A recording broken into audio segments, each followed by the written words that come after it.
Hello and welcome back to another episode of the White Sox March to October. We're getting things going right away here in our first key game because all we have to do is record one out and we can walk away with the win in this one. But there is a runner on third, so it's a little high stress. We got Clay Holmes out there, and actually I'm interested before I just start pitching. Why is Clay Holmes in here? Oh, it's because Garrett Crochet, well, he didn't blow it, but he gave up 2 runs in 2/3 of an inning and left that runner on third, so that's not a good sign. He's trying to hold on to that closer spot after we brought in some nasty relievers, and in his first save opportunity of the year, he's not converting it even with a 3-run lead.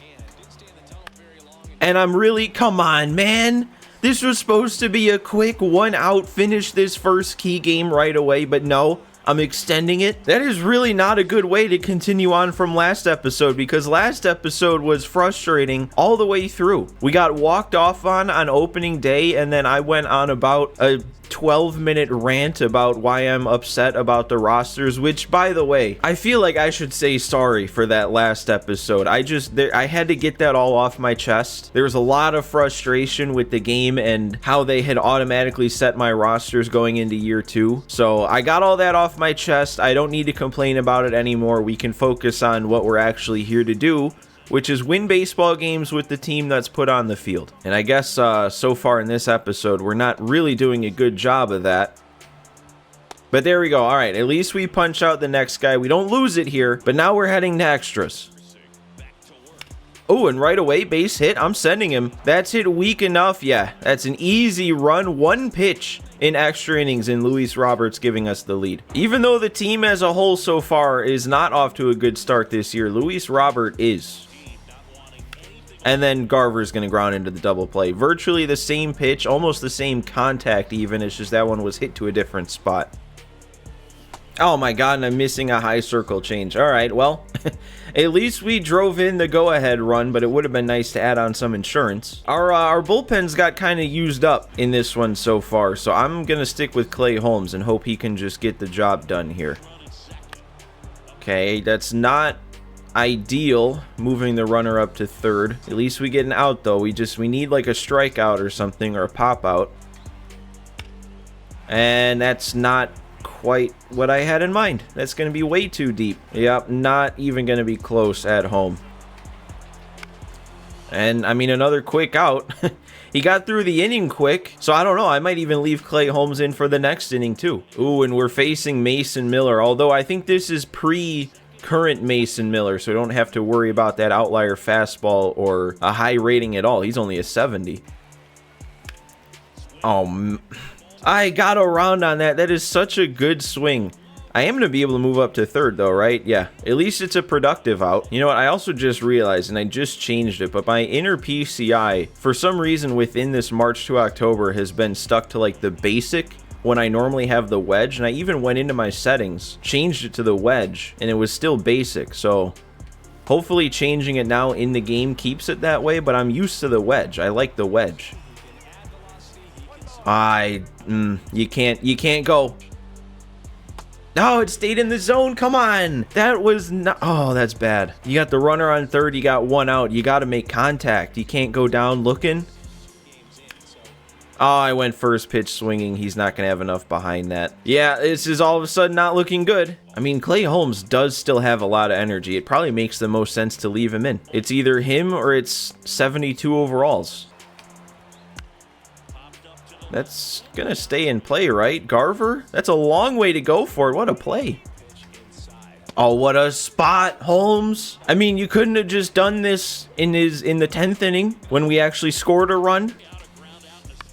And yep, there's 1 pitch, weak grounder. Of course, we keep the run from scoring in the inning where we didn't score. I mean, I guess it's just as important. It keeps the game moving. It's just we could have won last inning if we had that on the mound. All right, well, we got the top of the order up. It's Duran. He's 3 for 4 on the day. Come on, we need 1 more. I mean, I got around on it again. I think that's just going to be another fly out to left field again, but at least we're going to get to move up again. Now can we bring him around? We've got a better part of the order up to do that. We just need another fly ball. Okay, that's going to do it. I think that's going to get down. Yeah, look at that, Eloy. I'm going to get him up to second, right? He's not going to get thrown out at second, right? Man, that was close. We don't need to be done yet, though. Another runner in scoring position, only one out. Middle of the order coming up. Vlad's in need of a big swing, too. He's not doing so hot at the start of the new season. All right, I'll take a walk. Doesn't really help much. It just sets up a double play, but it does get Luis Robert up. 3 for 5 on the day, 10 for 19 on the season, and another hit with a runner in scoring position. Maybe that'll help his clutch rating go up. Or I'll just miss the fastball right down the middle, sure. That won't be 2. It can't be 2 with the speed of Robert. No, he's slower than I thought, I guess. All right, well, now it's on our other new arm, Miguel Castro. Looks like it's his first appearance of the year with a .79 ERA last year. I mean, if he pitches like that for us, that'd be a big-time budget signing. And it's happening again. That time we didn't even get an out of it. I'm bringing the infield in. Or you know what? I'll do halfway. I'll bring him halfway in. Oh, get it? No. So you see what happened right there. I wanted to be in control of Castro. It put me in control of Montgomery, so then I went the wrong way. I didn't get any outs out of it. Maybe if I knew I was Montgomery off the bat, I would have been able to, probably wouldn't have been able to get him at home actually, but I would have been able to make some kind of play on it. Now this is not looking good. That runner moving all the way up to third, still nobody out. Actually, okay, yeah, the infield's still in. Okay, we got a big strike out there. Now we can turn 2 and get out of it. The only thing is there's a lot of speed on first, decent speed at the plate, so it's not going to be the easiest double play to turn. Double steal? Okay, and he missed the bunt, so we get away with it. I don't understand it. Like, I understand that as a play, but you're doing that with your 3-hitter up? I mean, wow, that just was a gift right there. That maybe gifted us the opportunity to continue this game. We kind of need to do some damage and do that damage very quick and then be able to just wrap this one up, because after Castro we only have 1 reliever left with energy, and then we'd have to use people who aren't ready to be used, and Garver got the fastball right down the middle, and all he can do is advance the runner. Come on, Fletcher, I need extra bases. I need you to bring this run in and set yourself up.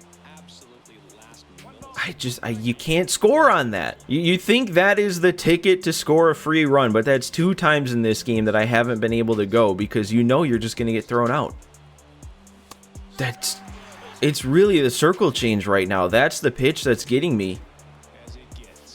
I don't even know how I missed that. I saw that. I waited back. I don't know if I waited too long. I don't know if I moved the PCI too much. But now the best we can do is send it to 14. Man, I can't believe this. The whole reason that I started this episode already loaded into the game is I thought I was just going to be able to come in here, get 1 quick easy out, and then we'd be back into the menus and moving on. But now somehow we're already playing, what, our 4th inning? In best case scenario is we go to a 5th?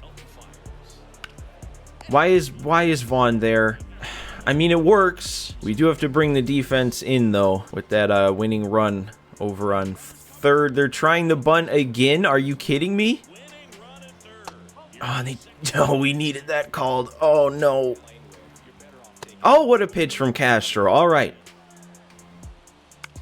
Oh, no. Oh, no. Fletcher, it didn't let me dive. What? We're fine. It's fine. It's early in the year. We can turn it around. It's not a big deal. There's no reason to continue the frustration over. We're fine. All right. So what's that gonna mean? That is the most snowflakes I've ever seen at once. That is the fullest snowflake I've ever seen. Please, quick turnaround.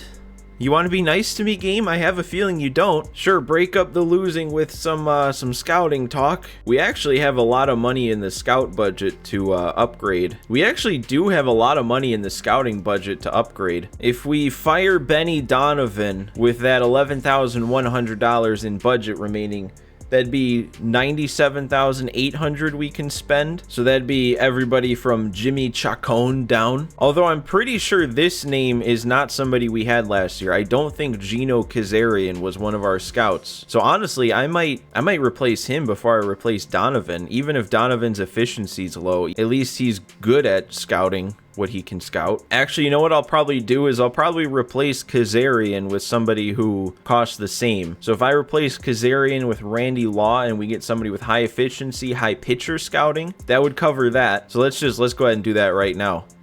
Replace that. Oh, and I replaced the wrong guy. I mean, I guess that doesn't really change anything, right? I can still replace Kazarian with somebody else. I think Reggie Kenny, efficiency is important too. He's got 89 efficiency, 92 position player scouting. Let's make sure it's the right guy. Gino Kazarian, hire Reggie Kenny, and there we go. I kind of panicked there for a second, but yeah, it all works out. So then we're gonna lose a couple more games, or one more game, and now we get to do our first set of scouting. All right, so for our first round of scouting this year, I'm scouting by position for all three. I figure that's probably the best way to do it early on. I think that's what I'm gonna do with that. Now we can move on. Watch us lose some more games here. No, we're gonna play.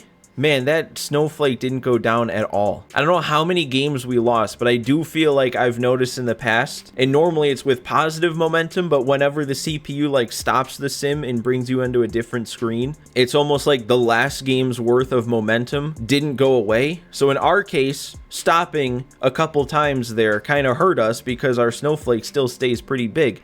We are down to a 1-8 record to start. This is not the kind of title defense season you want. This is what the White Sox were doing in real life this year at the beginning. And it doesn't look like it's going to get a whole lot easier anytime soon. We got to make a comeback here. We're down 1 against the Royals in the late innings, but we have 2 runners on, but also 2 outs, so we have to come through right away, which isn't always my strong suit. And I mean, starting from behind and winning would do wonders for our momentum. Like, that would give us a lot more, which is nice, but it also means the actual game itself is tougher to win. All right, so let's see what we've got going on in this one. We have a Vlad homer, a couple doubles. Kopech had a very weak outing. ERA at 17.47. Come on, Vaughn. We need a big swing right here.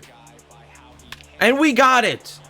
He left the fastball right down the middle. There's Vaughn back, man. This is what he did for me last season. I had all kinds of big swings. I played really well with Vaughn, and then something happened in the postseason. Couldn't hit with him anymore, and there he is. He's back. That was so huge to get that out of the way right away, and not just scratching one run across and tying it, but taking a big lead like that. I mean, when I said at the start that winning a game that you start losing, that gives you a lot of momentum, and we just, I don't want to say locked it up with what's kind of been going on to start this season, but we made it feel a lot more safe. And now they're bringing in the lefty to face Montgomery. Montgomery's 2 for 3 on the day. Man, I don't know if it's just me, but I did not realize how good this stadium looks during the day. Like, it's almost making me want to play here in day games when I'm playing some Diamond Dynasty. Oh, that was a good pitch. That was a good AB. 9 pitches before Montgomery got sat down. At least we did the damage. We got the big swing. We have the big lead, or the 2-run lead. Yeah, I'll definitely be taking Davy Garcia out, but honestly, he did a good job today, it seems. So we'll see some more Clay Holmes action in this one. I've seen swings like that where it hits the batter during the swing. I don't know if I've ever seen one that bad. Dude, Clay Holmes has some nasty stuff. That was a strike anyway. That was perfectly on the corner. Oh my God, what are they swinging at?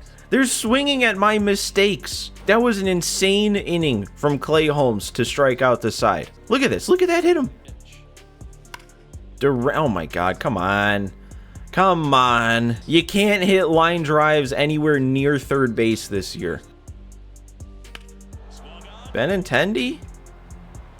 Is that going to get over his head? Is it just going to leave? What? I think the wind was blowing out that direction now that I think about it. I was going to say I have no idea how that carried, but I'm pretty sure that the wind was blowing out to right field, and that was the only reason that that one got hit out. Yeah, the wind was blowing in that exact direction. 11 miles per hour out to right center, and that gave us an extra run today. Hampson? That might bloop in? No, the wind actually might have helped them there. I mean, that's not the kind of swing that should ever be getting down anyway, but the wind might have given me a homer and then given them an out on that swing. Vlad down the line the other way. All right. We're keeping the 9th inning going here. I mean, if we get one more big swing, I'm talking another home run, a 5-run lead might be enough to give us that extra fireball for a blowout. Oh, and they're going to give me another runner on base. That brings up Fletcher. Dude, I might take him out. I might want to play for as many runs as possible here. Actually, no, because we have a runner on second. It's the clutch rating, and Fletcher's clutch rating is good, and that would also kind of mess with our defensive alignment. Yeah, we're fine. Fletcher proving me right. Can't bring the run around to score, though. They were playing in. But that'll bring up what? Garver? Garver can be the one that gives us the big swing. I don't think that's the big swing I'm looking for. No, that one didn't have the carry. Wasn't placed well enough. Didn't drop fast enough. 3-run lead is going to have to do it. At least that keeps it a save situation to get Crochet his first save of the year. Although I guess when it was the CPU controlling him, he couldn't quite handle a 3-run lead. Okay, there we go. That's more like it. 3 pitches for the punch out. Okay. That's fun. We're fine. There's no harm yet from that. There we go. All right, he couldn't hold up. 1 to go. Ooh, he got around on that Benintendi. Is he going to get there? Oh, he did.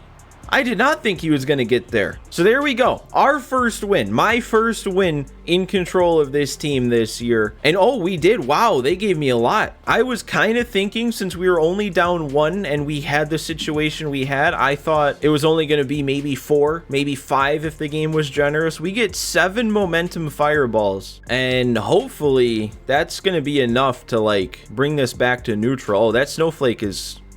Okay, that snowflake was a lot smaller than it was when we started that game. Now we actually have some positive. That was very big.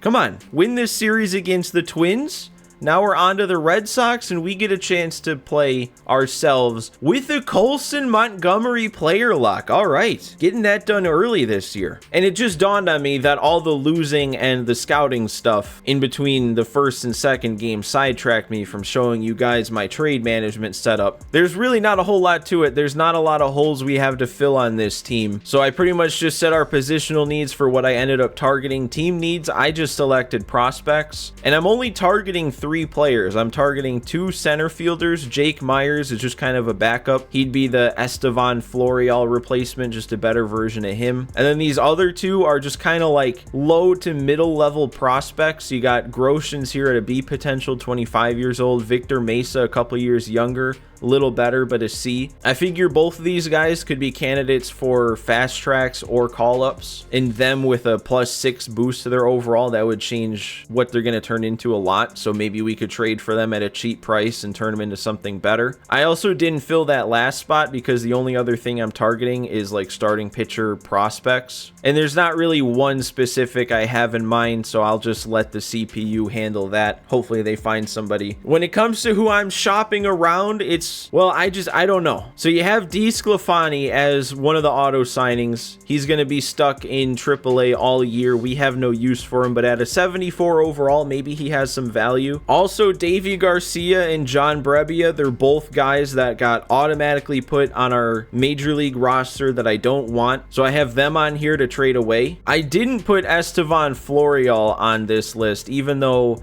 I can see being frustrated with him a little bit down the line because he's another guy whose options are used up. We won't be able to manually send him down if we get the chance. But for what our team is right now, we don't really have another option as like a backup outfielder. At least not one that's like a lot better. So I figure for now we're good to keep him. So that means that the other spot, the last spot, goes to Moncada. I don't know. I'm a little iffy on this one. He's not an everyday starter, but he does start against lefties. And the only reason I think it's a good idea to shop him around is this is the last year of his contract. We already have Vlad starting at third, so there's not like that concrete spot for Moncada. So I figure if we could trade him, he's a decent enough switch hitting bat that maybe we get something with a little bit of value back. But I do think this is a good spot to call this episode. I think a Colson Montgomery player lock would be the perfect way to kick off the next episode. So as always, guys, do me a favor and hit that like button if you enjoyed, and make sure you're subscribed to the channel if you're enjoying this series. But thanks for watching again today, guys. Thanks for stopping by, and I will see you next time.